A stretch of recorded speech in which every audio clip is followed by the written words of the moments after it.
दिलक एगो निशान रे। हाँ हाँ जब से भेलिए से आन रे केलक कते ने मान रे। देखी के गरहल जवानी हाथ में दिलक एगो निशान रे।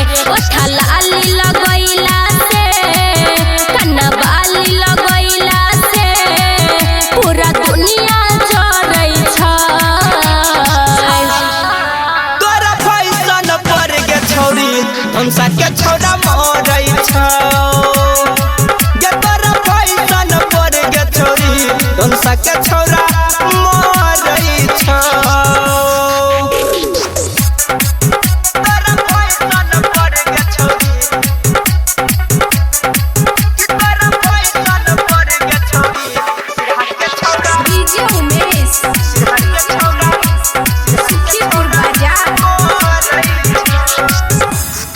चलै छी जब हम रोड पे उड़े छै कते के होश रे। देख के हमर जवानी के तनहा ले भेलै बेहोश रे। चलै छी जब हम रोड पे उड़े छै कते के होश रे। देख के हमर जवानी के तनहा ले भेलै बेहोश रे।